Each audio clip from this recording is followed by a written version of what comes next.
2 लोटे जल लेकर देवादिदेव महादेव के सामने जाइए। यहाँ अशोक सुंदरी वाली जगह से दोनों धार एक साथ चढ़ाना प्रारंभ करिए और करते करते वो धार शंकर भगवान के शिवलिंग पर ले जाकर छोड़ दीजिए। ये सावन के महीने के अगर आपने मात्र 7 दिन भी लगातार अगर ये धार आपने चढ़ा ली है तो देवादिदेव महादेव की कृपा से 3-4 महीने में सूचना आपको प्राप्त होती है। आपके घर के पास में जो शिवालय है भगवान शंकर का एक छोटा सा शिवलिंग है, मानो अगर दिल से तुमने मान लिया कि ये केदारनाथ है, दिल से तुमने मान लिया कि ये महाकाल है, दिल से तुमने मान लिया कि भीमा शंकर है, दिल से तुमने मान लिया कि ये मल्लिकार्जुन है, दिल से तुमने मान लिया कि विश्वनाथ है। जिस दिन तुम्हारा मन पर जाए श्रावण के महीने में जब तुम 2 लोटा जल चढ़ाने के लिए जाओगे,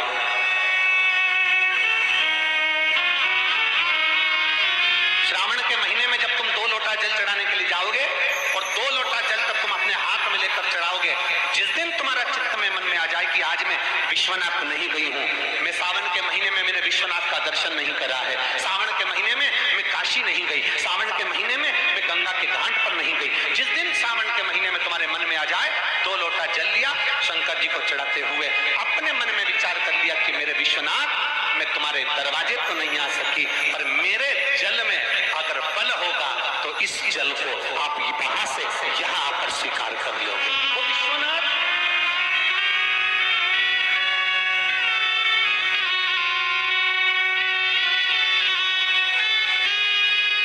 पहला दिन लगे 2 लोटा जल चालू कर दो। श्रावण के पूरे महीने 2 लोटा जल अपने घर से लेकर जाओ और अपने घर से जब जल लेकर जाओ तो ये विचार कर जाना, आज मैं शिव को काशी में, आज मैं शिव को केदार में, आज शिव को अमरनाथ में, आज शिव को भीमा शंकर में, आज शिव को मल्लिकार्जुन में। और फिर निवेदन करूंगा, जिस बहन को 19 और 20 साल तक भी औलाद नहीं हुई हो तो कृष्णेश्वर महादेव का नाम लेकर 2 लोटा जल तुम्बकेश्वर महादेव का नाम लेकर चढ़ा कर देखना, सावन के बाद में बाबा संतान जरूर देगा, झोली जरूर भरेगा।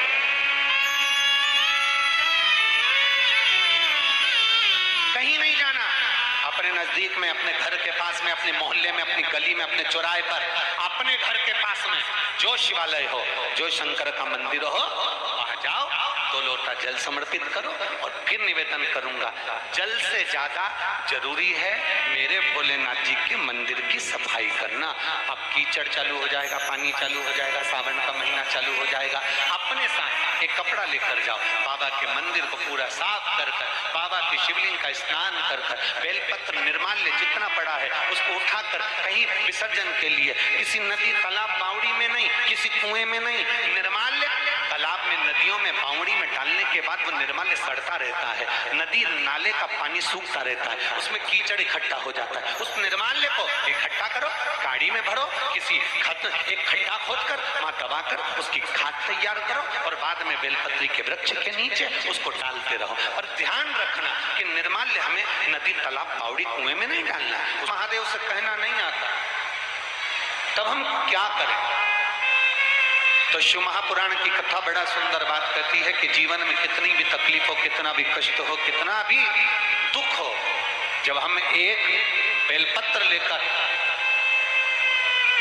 भगवान शिव को समर्पित करने के लिए जाते हैं और दिल से, हृदय से, भाव से जब एक बेलपत्र समर्पित करते हैं और 1 लोटा जल अशोक सुंदरी पर चढ़ाने के बाद हम देवादिदेव महादेव को जब समर्पित करते हैं तो ये निश्चित है हमारे दुख, हमारी तकलीफ, हमारे कष्ट को मेरा शंभू काटता जरूर है, ये निश्चित। बोल बम का नारा है, जरा जम के, बोल बम का नारा है, सारी समस्या का हल। जब हमारे भीतर कोई तकलीफ होती है, हमारे भीतर जब कोई कष्ट होता है, हमारे भीतर जब कोई दर्द होता है, हमारे भीतर जब कोई दुख होता है, तब हम देवादिदेव महादेव को 1 लोटा जल समर्पित कर कर अपने हृदय की बात भगवान शिव से जरूर करें। जरूर थोड़ी सी भी विषम परिस्थिति चल रही है, थोड़ा भी तकलीफ चल रही है, थोड़ा भी कष्ट आया है जीवन में, थोड़ा भी दुख, थोड़ी भी तकलीफ, थोड़ा भी दर्द, थोड़ा भी कष्ट अगर आपके जीवन में आया है तो शिव महापुराण की कथा कहती है सबसे पहले भगवान शंकर की शरणागति में जाए, भगवान शिव के पास जाए। सबसे पहले भगवान शिव के पास पहुंचे और भगवान शंकर के पास जाकर अपने हृदय से, अपने दिल से, अपने मन से, अपने भाव से भगवान शिव को अपने मन की बात देवदेव महादेव को कहना प्रारंभ।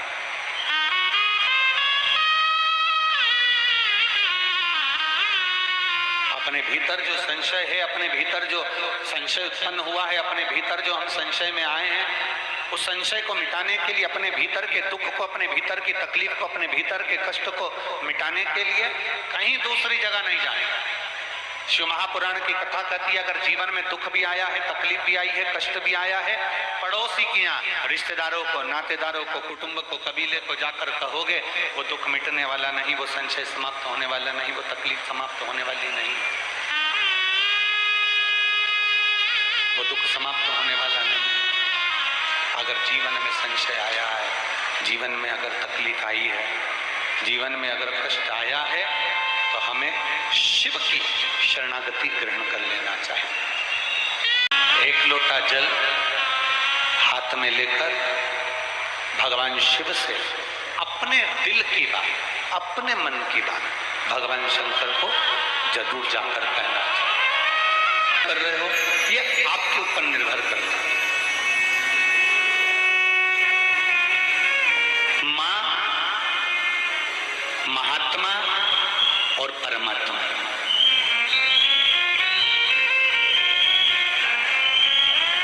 एक मां, दूसरे नंबर पर महात्मा और तीसरे नंबर पर जम के बोलो जरा, अच्छे जम के बोलो, परमात्मा।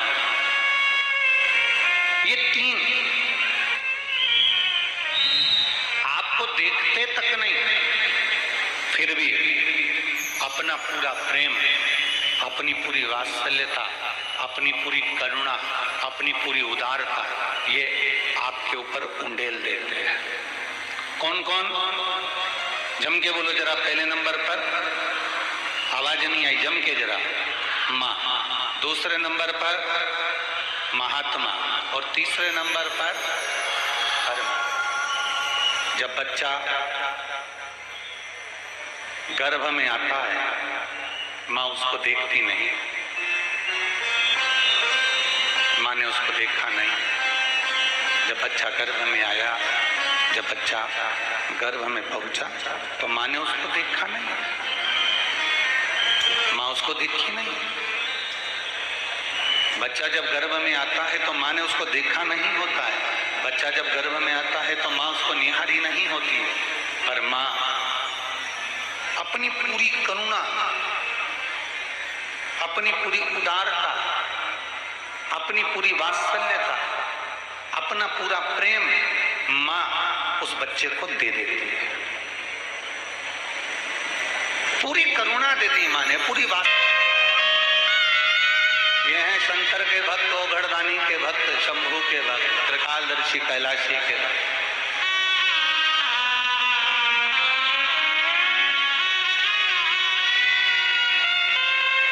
अपने नेत्रों से दर्शन करते रहते हैं। भगवान ब्रह्मा अपने नेत्रों से दर्शन करते रहते हैं, पर शंकर जी के नेत्र बंद रहते हैं, शिव जी के नेत्र बंद रहते हैं। शंकर भगवान समाधि में डूबे रहते हैं, शंकर भगवान समाधि में लीन रहते हैं। तो कई लोग, कई जिनके मुख में जो आता है, जिनके विचारों में जो आता है, वो कह देते हैं कि शंकर जी की आराधना नहीं करना चाहिए, क्योंकि शंकर तो समाधि में डूबे रहते हैं, वो तो देखते ही नहीं है। पर उनको समझाना ये है कि नानू माँ का चरित्र कह रहा है कि नानू माँ के पिता मछली पकड़ने का जाल बनाते हैं और ध्यान नानू माँ पर रहता है। एक पनिहारन पानी को लेकर जाती है, सिर पर हंडे पर हंडा, मटके पर मटका, मटके पर मटका, मटके पर मटका रखती है, चलती जाती है, पड़ोसन से बात करती है, पर ध्यान मटके पर रहता है। एक माँ अपने बच्चे को लेकर बाजार में जाती है, सामान कितना भी खरीदे पर बच्चे बच्चे पर ध्यान रहता है, एक पिता अपने काम में ध्यान देता रहता है, उसी तरह मेरा ओघड़धानी भले नेत्र बंद कर कर समाधि में डूबा हुआ हो, और जो एक लोटा जल चढ़ाता है मेरे शंकर का ध्यान उस पर बना ही रहता है। वृक्ष लता से स्नान कराऊंगी, ये अपने भीतर एक संकल्प अपने भीतर लेना है कि श्रावण के महीने में हमें शिव को कैसे रिझाना है, शंकर को कैसे प्रसन्न करना है, शंकर को कैसे प्रकट करना है। शंकर देव अधिदेव महादेव को पकड़ने का जाल इंसान नहीं बना सकता, वो तो शंकर देव अधिदेव महादेव किसी के दिल में आकर बैठ जाते हैं तो वो हृदय के जाल में शंकर को पकड़कर अपने दिल में बिठा लेता है। कोई लिंग के सम्मुख में सत्य बोला है, घर में जब शुभ आयोजन होगा, घर में जब शुभ शकुन होगा, घर में जब शुभ कार्य किया जाएगा, घर में जब वंश की वृद्धि हो रही होगी, घर में कोई नया मेहमान आ रहा होगा, घर में कोई आतिथ्य हो रहा होगा, कोई नया मुहूर्त हो रहा होगा, तब हे नारायण आप सत्य बोले हो, इसलिए आपकी पवित्र पूजन प्रत्येक घर में पूर्णिमा, अमावस्या, एकादशी, द्वादशी, संक्रांति आदि का अधिक दिन आपके इस स्वरूप की पूजन पूरा ब्रह्मांड करेगा और आपको लोग सत्यनारायण भगवान के नाम से पुकारेंगे। बोल सत्यनारायण भगवान की। इसीलिए स्कंद पुराण का रेवा खंड कहता है, इसलिए हमारे यहाँ जब सत्यनारायण भगवान की हम कथा श्रवण करते हैं, प्रथम अध्याय पूर्ण होता है, द्वितीय अध्याय पूर्ण होता है, तो विद्वान ब्राह्मण जन कहते हैं तीसरी रेवा खंडे प्रथम अध्याय। तो ऐसा रेवा खंड में से भगवान सत्यनारायण के सुंदर स्वरूप का वर्णन आता है, शिव महापुराण में से भगवान सत्यनारायण के स्वरूप का वर्णन आता है, भगवान शिव की पवित्र कथा का वर्णन आता है, भगवान शंकर के सुंदर स्वरूप का वर्णन आता है, और भगवान नारायण का एक नाम सत्यनारायण है। महीने, 2 महीने, 3 महीने, 6 महीने, 4 महीने, 8 महीने, 10 महीने, 12 महीने में एक नियम बना लो कि हमारे घर में हम सत्यनारायण भगवान की कथा किसी ब्राह्मण जन को बुलाकर करवाकर यज्ञ ग्यारी करवाकर अपने जीवन को सार्थक बनाएंगे, क्योंकि सत्यनारायण की कथा भी शिव की कृपा के आनंद में होती है।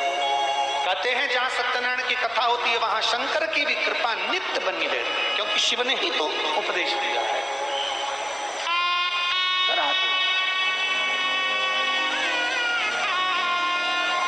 हमारे यहाँ तो माताएं बड़ा सुंदर सुंदर भजन भी गाती हैं, सतना पर चढ़ेगा पर शिव पर कभी नहीं चढ़ेगा, कभी नहीं।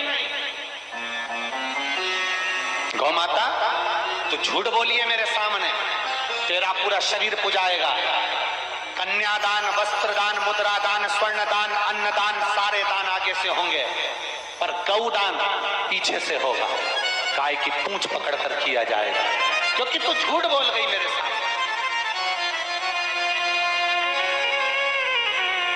सारे देवताओं की परिक्रमा आगे से, पर गौ माता की परिक्रमा पीछे से होगी।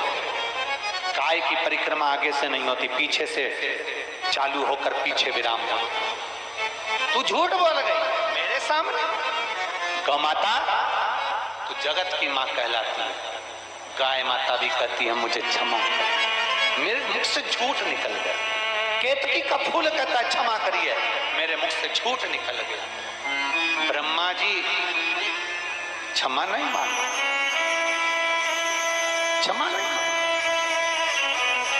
ब्रह्मदेव कह रहे हैं कि आकाशवाणी झूठी है, आकाशवाणी झूठी।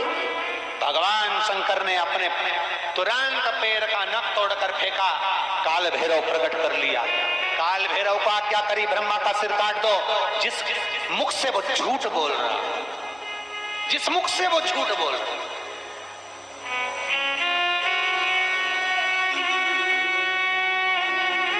ब्रह्मा जी के सम्मुख में काल भैरव प्रकट हो गए। काल भैरव ने अपना हाथ की उंगली का नख तोड़कर फेंक कर ब्रह्मा ब्रह्मा जी के शीश को काट दिया। कटा हुआ सिर लुढ़कता लुढ़कता गया, उनके रक्त निकलता गया। कटा शीश भी झूठ बोलता रहा, झूठ बोलता। सत्य को प्रमाण की जरूरत नहीं होती, पर झूठ को प्रमाण चाहिए। सत्य एक दिन उजागर होता ही है, उसको कितना भी दबाया जाए। सत्य को कितना भी दबाए वो उजागर होगा। आज नहीं तो कल होगा, कल नहीं तो परसों होगा, आने वाली पीढ़ी को होगा, पर सत्य सामने जरूर आएगा। सत्य को कोई नहीं दबा सकता। चाहे दुनिया में कितना भी प्रपंच रच लो, चाहे दुनिया में कितना भी पाखंड रच लो, सत्य को दबाने के लिए तुम सारी पूरी जिंदगी निकाल देना, पर एक दिन सत्य सत्य होता है और सत्य दुनिया के सामने आता जरूर है। दब नहीं सकता, दब नहीं। कितना दबाओगे? सत्य को कितना झुकाने का प्रयास करोगे? सत्य को कितना दबाने का प्रयास करोगे? सत्य सम्मुख है, जिसके तट पर उत्तर प्रदेश की गवर्नमेंट ने बड़े बड़े बोर्ड लगा कर रखे हैं। ये कर्मनाशा है, इसमें हाथ ना लगाइए। ये कर्मनाशा है, इसमें अगर कोई इसके पानी का छींटा भी लग जाता है तो 7 पीढ़ी में किया गया पुण्य छिन्न हो जाता है। ऐसी कर्मनाशा नदी जिस पर पक्षी भी अपनी चोंच में जल नहीं भरता, जिस नदी का जल एक श्वान भी नहीं पीता, वो कर्मनाशा आज भी बहती है और बड़े बड़े बोर्ड लगे हैं। इस कर्मनाशा नदी का स्पर्श ना किया जाए। विद्वान, चतुर, संत, साधु, सन्यासी, तपस्वी उस कर्मनाशा नदी को कभी पार भी नहीं करते, क्योंकि कर्मनाशा के जल का छींटा लग गया तो हमारी पीढ़ी दर पीढ़ी में किया गया पुण्य समाप्त हो जाता है। कर्मनाशा आज भी जो ब्रह्मा जी के